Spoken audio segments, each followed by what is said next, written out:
I am Madison Timmons. I'm Chris Susie. And we're paranormal specialists who live in the most haunted city on earth, Savannah, Georgia. Every day is Halloween in our line of work, so join us as we spin true tales of haunts, murders, and disturbing Savannah history.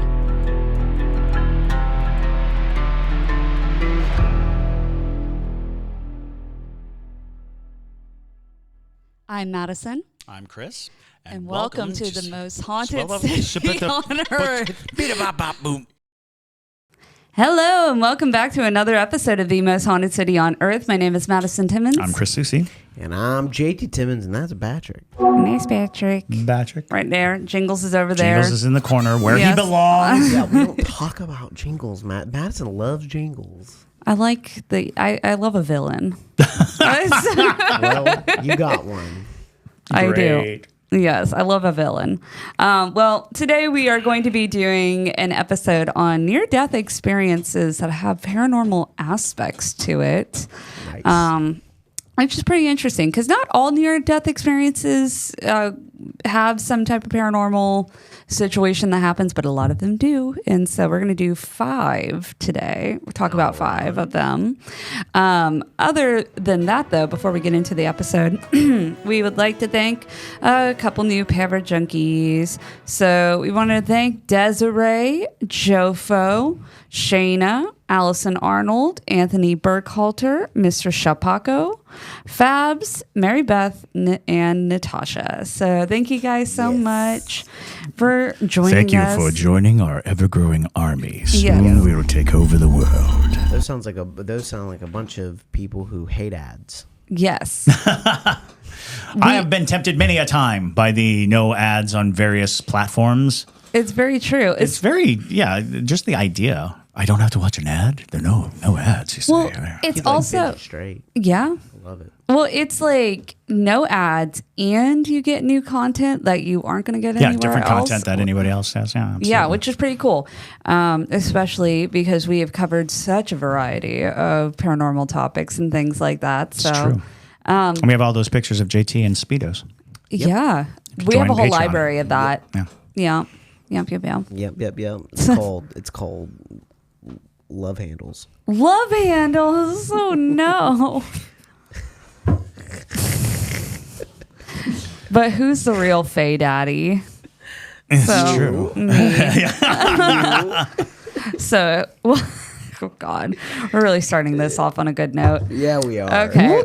Well, anywho, let's get into the near-death experiences. Really starting our morning off on a lovely note. Okie dokie. So, near-death experiences, or NDEs, often include elements that many interpret as paranormal. While the veracity of these experiences is subjective and varies depending on personal beliefs, the following are 5 notable accounts that have been reported. Ooh.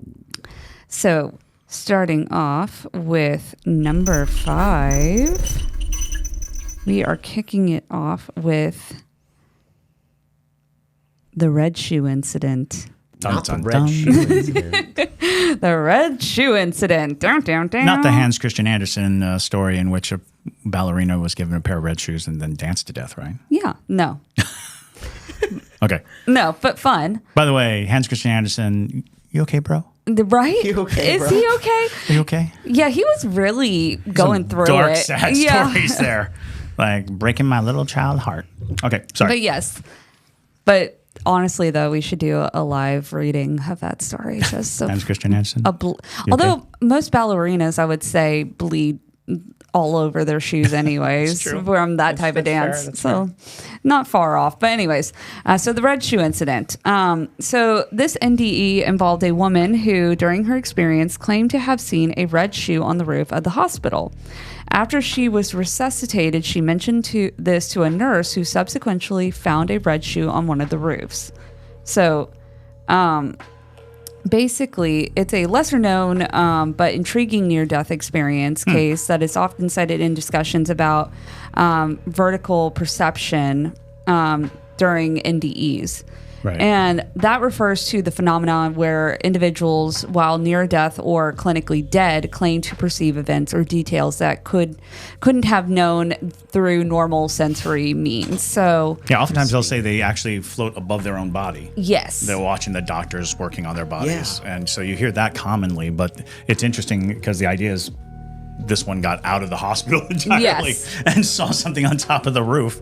So the woman in this situation, her name was never released for privacy purposes, probably for like HIPAA, since it's like in a, doctor's facility. But regardless, it happened in a hospital, though the specific details about the location and the time are not provided in anecdotal accounts on this. But the woman reportedly had a severe cardiac event and was in a critical condition that led to her NDE. And during the NDE, she claimed to have an out-of-body experience in which her consciousness left her body. Oh. And so while in her out-of-body state, she saw a red shoe on the roof or a ledge of the hospital building. The shoe was described in some detail, which could vary depending on the account, but the emphasis was on its unexpected and specific location. So after recovering from the NDE, the woman told a nurse or a staff member about the shoe. And the staff member obviously was very curious and reportedly went to check it out and found a red shoe as described. So the specific details of who verified the shoe and when it was found or further corroboration are often lacking or varying between accounts, but this incident is cited as potential evidence for consciousness being able to perceive events beyond the physical confines of the body. But there is a little bit of skepticism with this particular story. Naturally. Because there is, primarily due to the lack of detailed documentation and verification inconsistencies in the retelling of the stories. But we have others that are a little bit more documented. So that's why this is number 5. Okay. But and it seems more along the lines of astral projection than anything else. I would agree with at that point, because the description kind of mimics what we've heard people who astral project talk about. Yeah. Exactly. And astral projection might be like, step 1 to your road to death. Get out of your body. Get out of the body. Get out of the body. The body is sinking. Please take the emergency exit. Get out of the body. Evacuate as quickly as possible. Follow the lighted path. So the next one, though, is Dr. Eban Alexander's experience. So that's number 4. So Dr. Eban Alexander was a neurosurgeon and had a profound NDE while in a coma due to severe meningitis. Oof. He reported an elaborate experience involving a journey to a place filled with clouds and vibrant landscapes. This one is also very famous because I believe he wrote a book on this. And so when he was in this vibrant landscape, he met a mysterious woman who communicated messages of love and reassurance to him. His case gained attention because, as a neurosurgeon, he argued that his brain was too impaired during the coma to conjure such vivid experiences. Ooh, it's the perfect person to stab him to. Right, leading him to believe in the afterlife. So, basically, this happened in 2008. And Dr. Eban Alexander was a neurosurgeon with academic and professional credentials. Dr. Alexander fell into a coma due to severe bacterial meningitis. His prognosis was grim, and his chances of recovery were extremely low. Wow. His neocortex, the part of the brain responsible for higher order brain functions like thought and sensation, was reportedly not functioning. Wow. And so Dr. Alexander described initially being in a place of clouds with transparent, shimmering beings arced across the sky. He then recounts being in a dark, formless place without memory, language, or time, which he referred to as the realm of the earthworms. Realm of the Interesting. earthworms. I am just a worm. So it makes sense, but He couldn't come up with you're a doctor. You couldn't come up with a better thing than Realm of the Earthworms? yeah, right. I feel like we're suddenly in a Narnia book. Yeah, basically. Welcome to the Realm of the Earthworms. Crawled through the dirt. Whenever I think of earthworms, I think of the movie Godzilla. Remember when he's zapping them and they come up? Right. Yes. Yeah. Yeah. JT Always found that very interesting. Like bass fishing on fleek. Oh my Do god! that. If you could do that, if you could just make earthworms come to the surface. Yeah. Well, That's your takeaway of the Godzilla movie. 100%. just trying to up my bass fishing game. I see. All right. Well, there you go. Moving along. Moving along. So from this dark place, he recounts being rescued by a spinning melodic light that opened up into a world filled with lush landscapes. During the experience, he claims to have been accompanied by an unknown female companion who communicated to him messages such as, "You are loved and cherished dearly forever, and there is nothing you can do wrong." Aw. So he describes a realm he calls the core, where he encountered an all-loving presence and was given insights about the universe and his existence. Wow. So Dr. Alexander awoke from this coma after 7 days, defying medical expectations. He made a remarkable recovery considering the severity of his condition. And the experience profoundly changed his beliefs about consciousness, the brain, and the afterlife, leading him to conclude that the brain does not create consciousness. Interesting. That's very fascinating. That is. Especially from a neurologist. I mean, that by itself, because that defies the very principle of that science. Exactly. Now, of course, we always have to, for all you people out there who like to hear the skepticism of this other side of it. Anyways, I like to think that everything he is saying is very accurate to his perception. But some of the medical and scientific communities, of course, say Experts. Yeah, experts. The realm of the earthworms. Yeah. Well, I'm just trying to fall into a coma so I can bring back some heaven earthworms for my bass. Bruh. But some people in these communities are skeptical of Dr. Alexander's account, and critics argue that his brain could still have been functioning on a minimal, undetectable level, and that his experiences could be attributed to a brain affected by the meningitis. Whatever. Sure. Well, you guys do not want to believe that. You're like, Well, no, I mean, I'm perfectly willing to believe that. However, having brain function hardly negates the experience. Right. The fact that, and they're like, well, he could have made it up. He could have. Sure. Sure. Why not? But here's an interesting thing.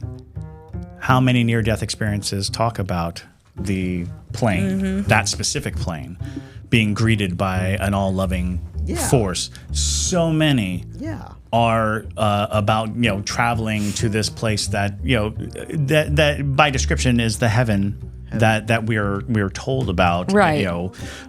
Conceptually. Which by itself is interesting because that conjuring imagery, I think, is a manifestation of human,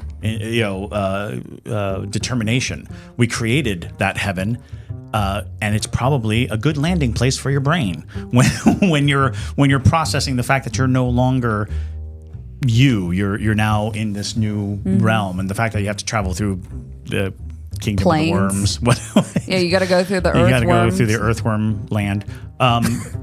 It makes sense that when we experience something beyond our scope of understanding, whatever forces are out there are going to try to make it make sense to us. They're going to give us something that doesn't seem so foreign that we can't conceive or perceive. But there's so many stories like this that you're like, okay, this is just a more detailed account than we usually get.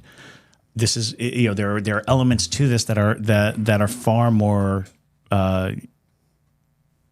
descriptive, because a lot of people they'll have family members come and see them. The tunnel, which is interesting to me because a lot of people talk about going through a tunnel, and the tunnel sounds like this earthworm place, because it's just this dark with this light that they're kind of going towards, and they're like, go towards the light. That whole night, that idea that we're drawn to a light.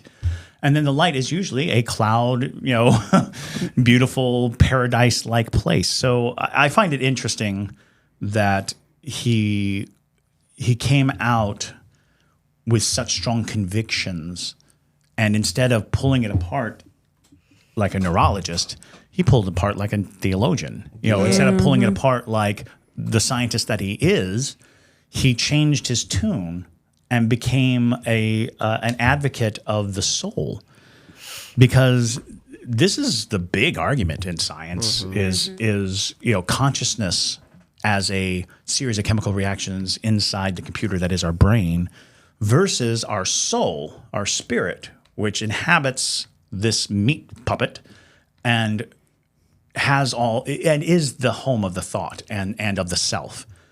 Is the self a spiritual entity, or is the self a mechanical entity? Is the self the pilot of this machine, the human body, or is it this heightened spiritual thing? And it's like, depending on how you want to live your life, it doesn't matter what you believe, because all you have to do is choose one or both of them and spend your life going through it, because the discovery of it is not going to come to us, I don't think. I mean, I pray it will, but it probably won't. So you have to live your life by whatever guidelines you're going to go by. So there's the question. Is our brain the seat of our consciousness, or is our consciousness actually a being that happens to utilize the body to experience this plane? All right. So, well, I was just going to mention that Elle is a zoologist. Awesome. Our parajunkie. Very nice. Elle is a zoologist. And she said that, in all caps, you can bring earthworms to the surface. yeah. And I asked, of course, how would one safely do it? And Elle said it's called worm grunting. I've heard of this. You put a stick / pick, and you didn't care to share this with me. You put a stick / pitchfork in the ground and rub it with another stick to give the illusion of rain. So they wriggle to the surface. It's so weird, but you should look it up, and I will master it, and I will forever bass fish. All right. Yes. By the way, I've said this before, and I don't know if it's because I'm very tall now, but when I was a child, I saw a lot more worms than I do as an adult.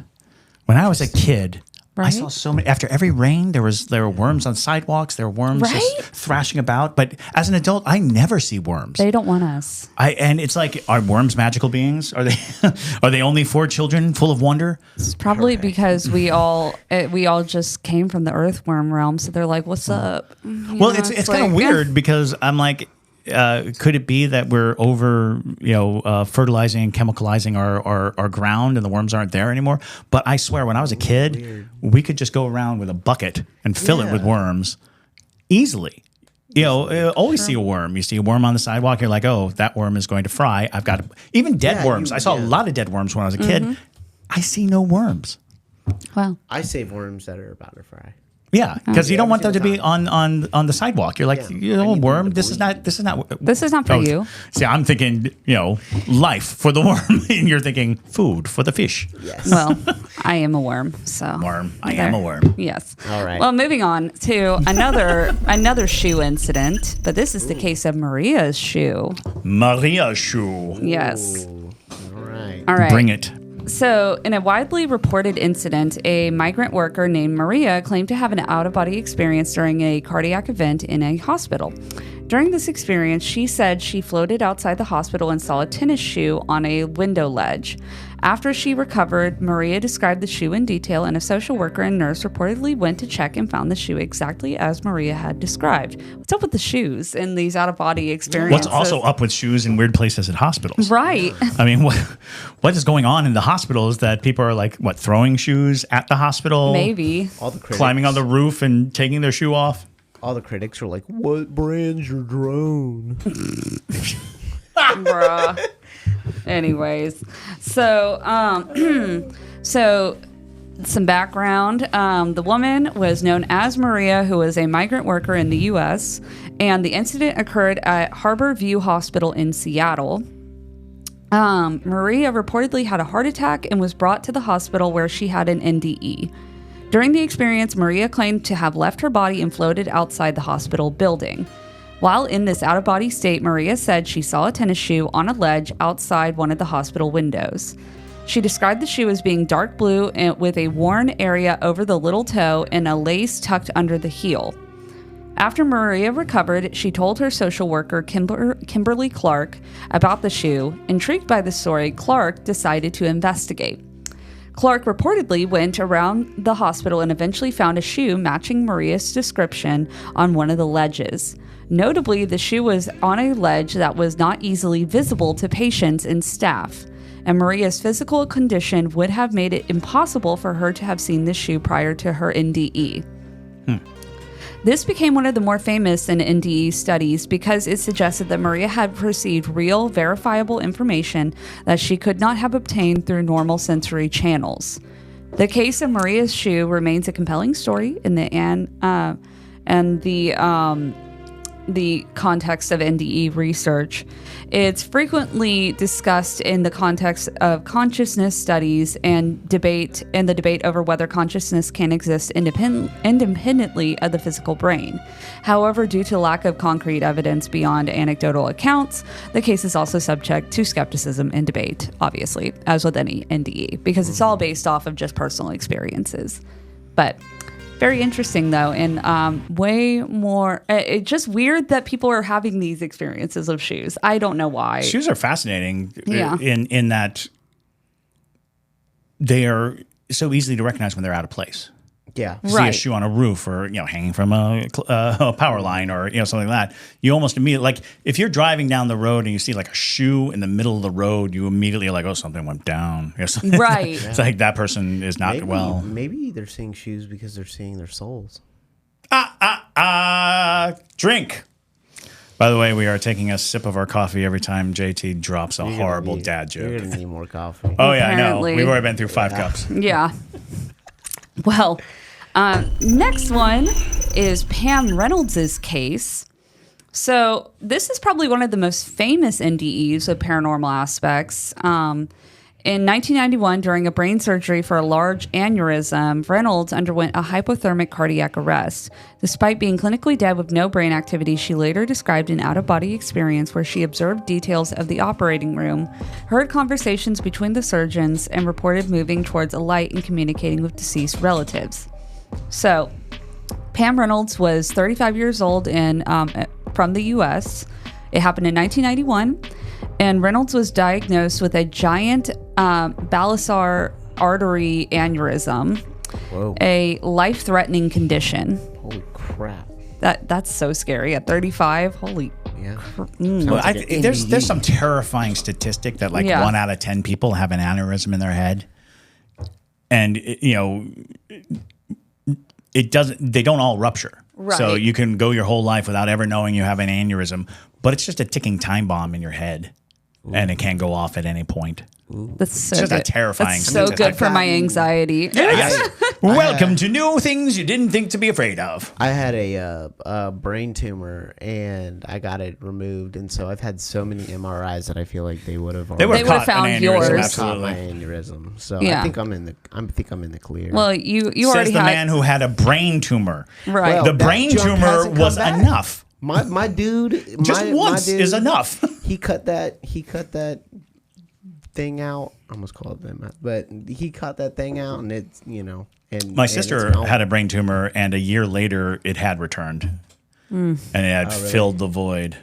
Yes, because they didn't want to. Yeah. They didn't want to touch the brain when they cut it out, so they left like the thinnest sliver of it, and it was a dermal cyst, which is basically like the DNA package for another person. Like she was a twin that she, swallowed. But when she went back for her checkup a year later, they ran the scan and it was back and bigger than it was when they removed it. Dang. That's Gross. horrifying. Very horrifying. The brain is a weird thing. It's Really a weird is so place. weird. So with the surgery, she underwent a rare and risky surgical procedure known as a hypothermic cardiac arrest or standstill operation at the Barrow Neurological Institute in Phoenix, Arizona. This procedure involved lowering her body temperature to 60 degrees Fahrenheit or 15.5 degrees Celsius for y'all on the metric system, draining the blood from her brain to collapse the aneurysm and then repairing it. That's so scary. That is nightmarish. I would like to also say how fitting that it was Phoenix, Arizona, Right. where, Phoenix rise from the ashes. Yeah. Wow. Her heart was stopped and blood flow to the brain was ceased, resulting in a state where she had no brainwave activity, flat EEG. So the out-of-body experience during the operation, Reynolds reported an out-of-body experience, and she claimed to have observed the medical procedure from above, even recounting how the surgical instruments looked and how the surgeons used a bone saw to open her skull. Holy crap. Her I would not watch that. I would not watch that either. Oh, no, that's my head. Literally, I'm like, can I go to the earthworm realm? Yeah. Like, Where are those earthworms? Her descriptions of these instruments and their use were highly accurate. Reynolds also described moving through a tunnel and encountering a bright light. She recalled meeting deceased relatives and friends, including her deceased grandmother, who welcomed her with a loving presence. She stated that she felt a decision point where she could choose to return to her body or move on into the light. She chose to return to life. So after the surgery, Reynolds told her story, describing the unique surgical instruments in conversation, which were verified by the medical staff. This level of detail was particularly intriguing because she was under general anesthesia and her eyes were taped shut during the operation. Wow. So her case attracted significant interest from both the medical and paranormal research communities. Sure. It raised questions about consciousness and the nature of human experience during near-death situations. And some skeptics and neuroscientists suggest that her experiences could have been the result of residual brain activity. That's all they can say. They're like, well, maybe there was like an element of her brain still functioning. But This is like BS. yeah. Well, one of the main issues is I feel like we don't have a firm grasp on how the brain works. Right. No. Like there's so many aspects of consciousness, of brain activity. It's the deep sea ocean of the body. Exactly. There's so much undiscovered potential and undiscovered processes because there's so many, without seeing the electric activity in the brain, we think the brain is dormant. But who's to say that there's not some physical aspect to it that doesn't require how do we know it's not on record? Yeah. How do we know these things? And it's a process that we don't have a gauge for, or that we don't have tools to measure. So, even if it's that scientific, balking that happens, it's like, well, maybe the brain at some small level is still, functioning. It's like, well, isn't that miraculous? Isn't that amazing? Right. Yeah. Are you saying that that's not incredible? That Magic. the brain is capable of such discernment that it can recognize things with the eyes taped shut, with nothing but the sound? Isn't it interesting that maybe, we're overlooking the fact that this person might be tapping into the minds of the people around her, that she's now, entering a hive mind, the cosmic consciousness? Isn't it intriguing and interesting that the tunnel gives you a choice? Because I've heard that many times over, that the near-death experience comes with a choice, and that choice is you can go back or you can go on. And the stories that we hear are, of course, the people who decide to come back. But the fact that the decision exists suggests some greater attribute to the human will. Because even if it's not, a paranormal afterlife thing, so many people who have these experiences are obviously making a choice. And that choice is superseding medical science. It's superseding what people understand about the human body and the human condition. So, yeah, I find it fascinating that, the only argument they can have is on some level that we can't perceive the brain is functioning. Exactly. It's like, that's incredible. Right. That's amazing. That's, dare I say, Magic. Whoa. That's what you get when you listen to this podcast. Yes. So, We're not science deniers, by the way. no. Science is real. Get vaccinated. Yeah. Stop, polluting everything. Yeah. But I'm very for science. I love science. I think science is amazing. And I also think that science is mostly a desperate definition of miraculous and magical things. Yeah. Yeah, but that's not the point of this podcast. No, it's not. We're here to talk about the paranormal and supernatural. So I'm here for Pam's experience. But anyways, so basically to conclude that before we go into number one, Pam Reynolds' case remains one of the most compelling and well-documented NDEs, contributing significantly to the debate about consciousness after clinical death. And not a single shoe. And not a single shoe is involved. Single shoe. It challenges our understanding of consciousness, particularly in cases where brain activity is apparently non-functional. Like, I mean, she literally had a flat EEG, so it's like it's pretty. It's crazy. pretty. Yeah, it's compelling. Yeah, it's compelling. That there could be anything in the absence of that activity. Exactly. So, despite various interpretations and debates, Reynolds' experiences continue to be a key reference point in NDE studies. Now, moving on to number 1. Drum roll. Oh, there it is. This one is referred to as the man who met his deceased brother. So, there's a documented case of a man who, during cardiac arrest, had an NDE where he met his deceased brother, with whom he had a strained relationship. The brother conveyed a message of forgiveness. What made this case noteworthy was that the man was unaware that his brother had passed away a few days prior, as the family had chosen not to tell him yet due to his medical condition. Ooh. That's crazy. Yeah. So...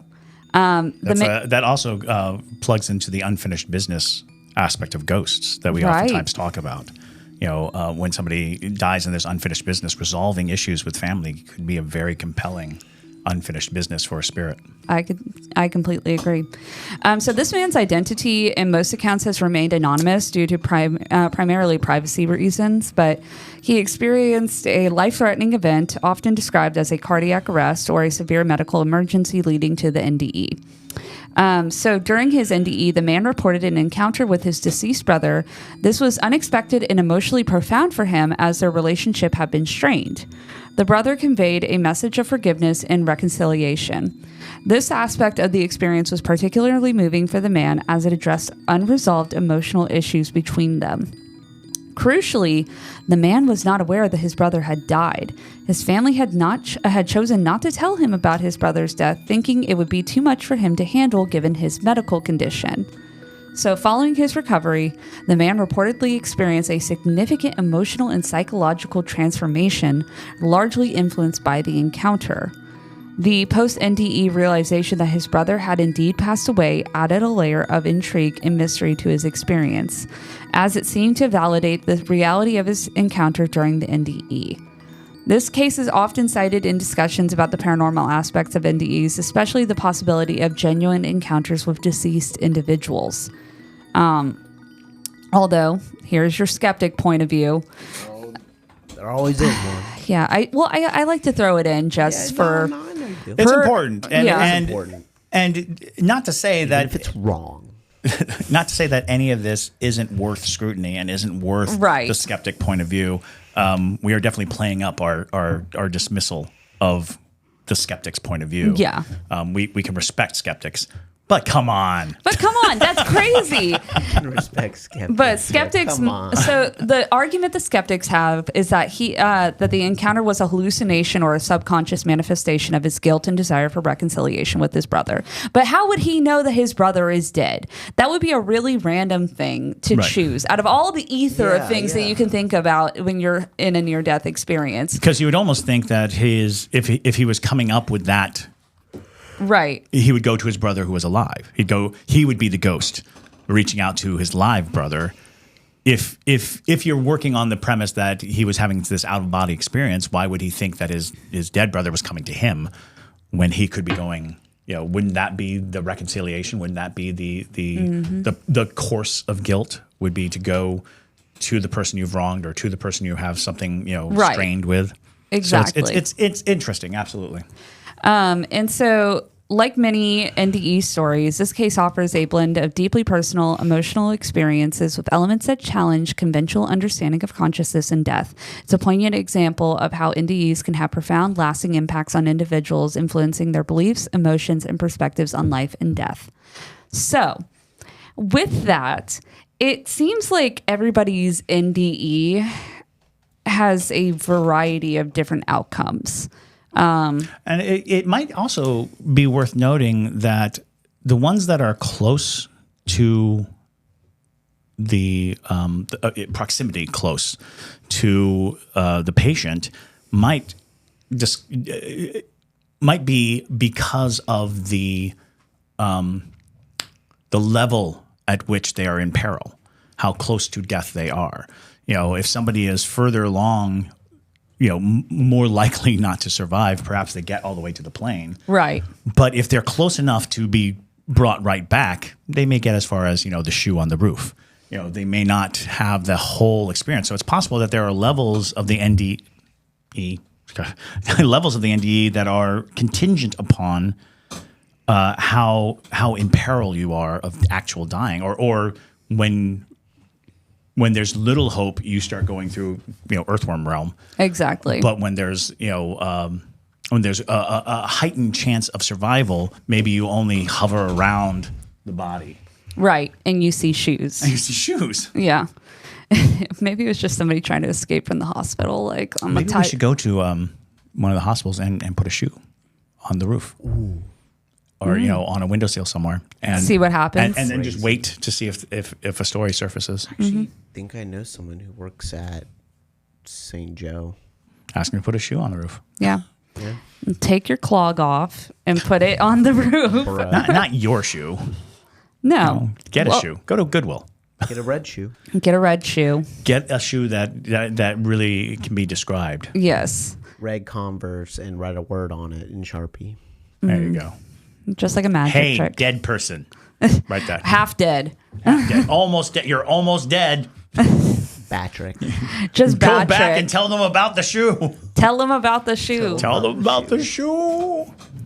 That would be trippy, but regardless, nonetheless, it's a very compelling bit of paranormal intrigue, and I think a lot of our understanding of what's after this comes from these NDEs. Absolutely. And the question is, are these NDEs also influenced by our expectations of what comes next? Right. They basically illustrate an idea that it doesn't take like faith to build an afterlife. We just are inundated.